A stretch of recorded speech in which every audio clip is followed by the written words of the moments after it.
Салам достор, назарыңыздарда Аралаш медиа. Бүгүн сиздерге суранычтар боюнча «Жизнь за гранью» деп аталган кызыктуу тасманы кыскача баяндап бермекчибиз. Сиз шашпай отуруп, мага жакты белгисин басып, видеону аягына чейин көрүүгө даяр болуп калган болсоңуз, биз баштадык.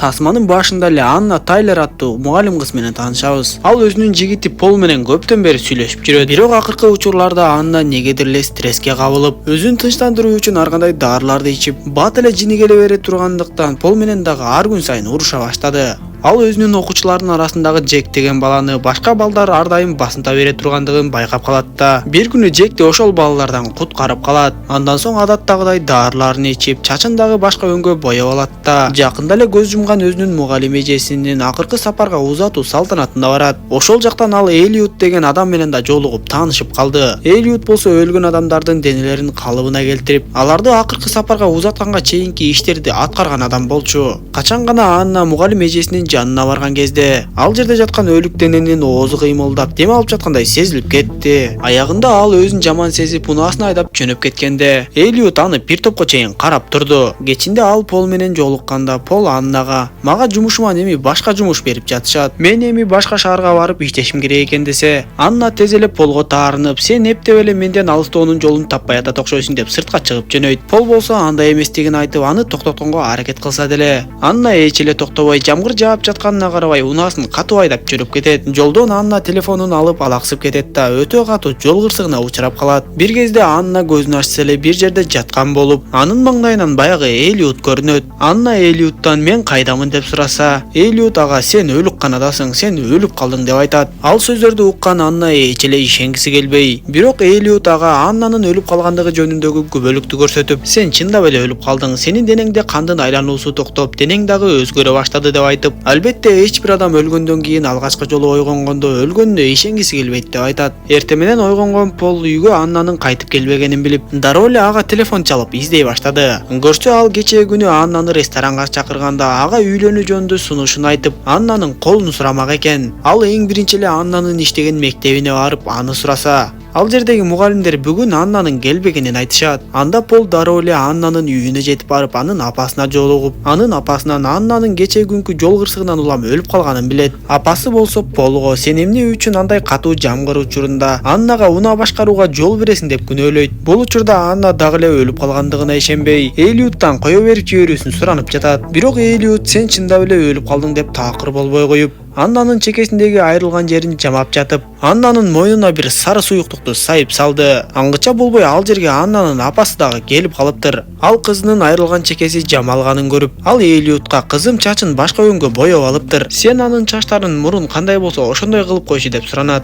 Анан да апасы өзүн сооротуп, «Бул жөн гана кызымдын денеси, кызымдын жаны болсо асманга учуп кетти» деп жатса, Элиот ага карап «Кызыңыздын жаны дагы эле бул жерде» деп коет. Ал эми Аннанын баягы окуучусу Джек Аннанын жол кырсыгынан улам көз жумгандыгын гезиттен окуп билет. Бир кезде көзүн ачып эсин жыйган Анна колу буттарын кадимкидей эле кыймылдатып денесин сезип жатканын билет. Дароо эле ал жердеги иштебеген телефондон бирөөгө чалганга аракет кылып, эшикти да ачканга аракет кылып, бирок такыр эле ача албай койду. Бул учурда Пол Элиотка келип, Аннаны көрүү үчүн ичкериге киргизүүсүн талап кылып жаткан эле. Бирок Элиот ага «Мен үй бүлө мүчөлөрүнөн башка эч кимди киргизе албайм» деп болбой коет. Качан Элиот ичкериге кирген кезде Анна эшиктин жанында отурган болот. Элиот ага «Сенин жигитиң Пол келди» деп айтып, «Деги сен жигитиңди сүйдүң беле же сүйгөн эмес белең?» деп сураса, Анна ага жооп бербей өзүнүн тирүү экенин кайталап айта берет. Элиот болсо Аннага «Сен көрдө жата турчу, сенин жыгаш сандыгыңды сатып келейин» деп эле жөнөп кетет. Пол болсо Аннанын кырсыкка учураган унаасын таап келип текшерип көрөт. Бул учурда Анна жертөлөөдө өзүнөн башка дагы бир өлүк дене бар экенин билип, жакындап барып бетин ачып карап эле анын карыган аял экенин билет. Качан Элиот жертөлөөгө кайтып келгенде Анна аны кайчы менен сайганга аракет кылып, бирок Элиот ага баардыгын түшүндүрө баштап, «Менин ушундай өлгөн адамдар менен сүйлөшө ала турган касиетим жөндөмүм бар. Бул менин жумушума да дал келет. Сени башка адамдар баары бир угушпайт, билишпейт, сезишпейт. Эмнеге эле сен мынчалык тирүү калгың келип жатат? Ансыз деле сен жашооңдо кабагыңды түйүп, эч нерсеге ыраазы эместей жүрчүсүң. Сенин жашооңдо өзгөчөлөнгөн эч нерсе жок болчу» деп чыгып кетип калат. Анда ойлонуп калган Анна ордуна барып жатып, бир кезде ойгонуп кетсе эле жанагы өлүк кемпир анын маңдайында турган болот. Анна андан чочуп кетет да, дубалдын бетинен бир эшик ачылып жаткандыктан ошол жактагы караңгылыкка кирип кетет. Бирок ойгонуп кетсе Анна жөн гана түш көрүп жаткан болуп, ал айланасындагы заттарды талкалай баштады. Бул кезде Элиот ошол карыган кемпирди акыркы сапарга узатуу салтанатын даярдап, өлүк дененин айланасын гүлдөр менен курчап жатканда, ал жерге Джек келет да Элиоттан сурап, эжекеси Аннанын акыркы сапарга узатуу салтанаты качан болот деп сурайт. Бала менен сүйлөшкөндөн кийин Элиот жертөлөгө кайтып келип, Анна ал жактагы заттардын бардыгын талкалап салгандыгын көрөт. Бул кезде Анна чындап эле өлүп калганына ишенип, тозокко түшүп калдымго деп ойлоп жаткан болчу. Пол дагы түндө бир башкача түш көрүп, түшүндө Анна көкүрөгүн тилип эле жүрөгүн алып чыгып жаткан экен. Элиот жертөлөгө келип, Аннанын апасы берген көйнөктү таштап кетип жатып, Анна анын ачкычын кантип алып калгандыгын байкабай калат. Ал кеткенден кийин Анна дароо эле эшикти ачканга аракет кыла баштап,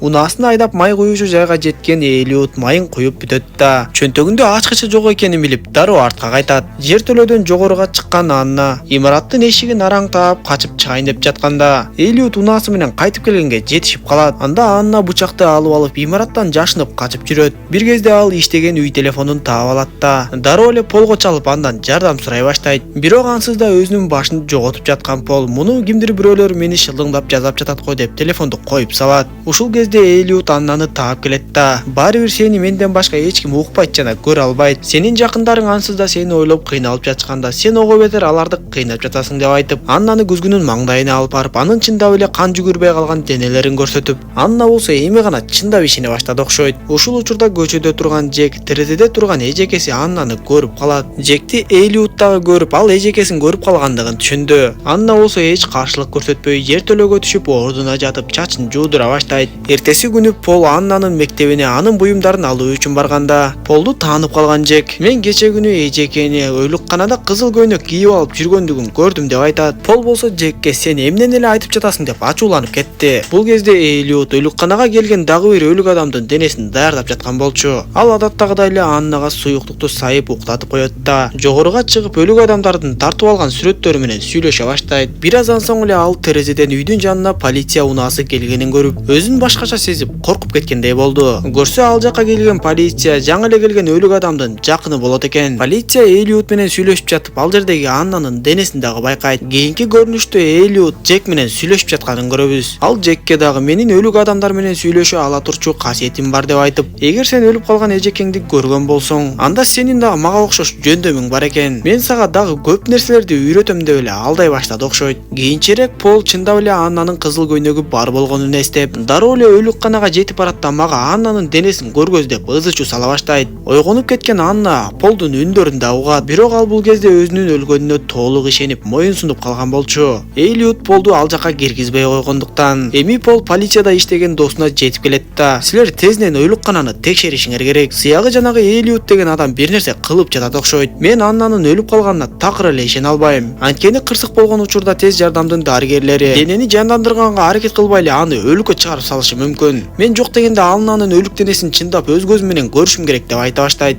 Анда досу Полго карап, мен сени абдан түшүнүп турам. Сен өтө эле көп ойлонуп жатат окшойсуң деп анын сөздөрүнө такыр маани бербей койду. Элиот Аннага анын апасы берген көйнөктү кийгизип жатканда, Анна ага арманын айта баштап, чындап эле мындай жашоону эмес таптакыр башкача жашоону каалаганын айтып, Полду чын жүрөгүнөн сүйгөнүн айтып, бирок ага сүйөм деп бир да жолу айтпаганын айтып берет. Анда Элиот эшикти ачат да Аннага карап, эгер сен бардыгын оңоп өзгөртөм десең мен сени кое берем деп ага бир мүмкүнчүлүк берет. Бирок башы айланып калган Анна көп нерселерди ойлоп эле андан баш тартып, Элиот болсо ага силер өз жашооңорду өзгөртүүдөн да коркосуңар дегендей сөздөрдү айтты. Кийинки көрүнүштө Элиот Аннанын жайын даярдап жатканда, ал жерге Джек да келип экөө сүйлөшүп калышат. Элиот ошол жерден Джекке жашоого болгон өзүнүн көз карашын таңуулап баштап, менин жөндөмүм бул жашоодо өз максаттары жок адамдарды, эмне үчүн жашап жүргөндөрүн өздөрү түшүнбөгөндөрдү аныктап берет. Андай адамдар тирүү басып жүргөнү менен өлүк адам сыяктуу эле өз жашоолорунда эч нерсени өзгөртүп эч нерсеге жетише алышпайт. Мен болгону ошондой эч бир максаты жок адамдарды тирүүлүктө басып жүргөндөн көрө эртерээк аркы дүйнөгө узап кетишине жардам берем деп коет. Ошентип Аннаны акыркы сапарга узата турган күн да келип, Анна Элиоттан акыркы жолу күзгүгө карап алайынчы деп суранат. Элиот ага күзгүнү көрсөтүп жаткан кезде, Аннанын оозунан чыккан буудан улам күзгүнүн бети бууланып кетип, өзүнүн тирүү экенине ишенет да, сен мени башынан баштап эле алдап келдиң деп кыйкыра баштайт.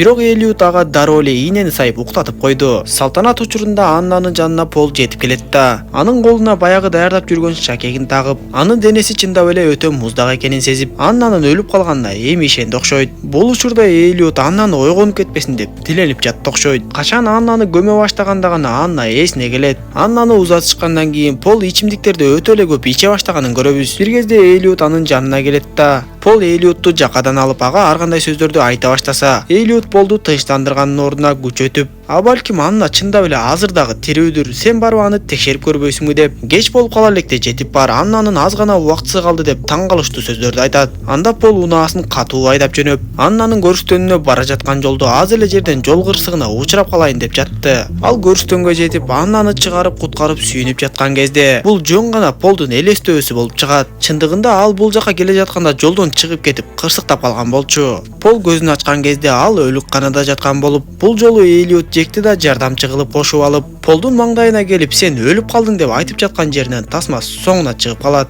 Балким Элиот акылынан айнып калган адам болушу мүмкүн. Бирок тасма көрөрманга кандай мотивация бергиси келгендиги көрүнүп турат. Ошондуктан баардыгыбыз бул тирүүлүктө жөн эле басып жүрбөй, алдыга чоң максаттарды коюп ага жеткенге аракет кылалы. Видео жаккан болсо мага жакты белгисин басып, дос тааныштарыңыз менен бөлүшүп койгонду унутпаңыз. Кийинки видеолордон көрүшкөнчө аман болуңуздар.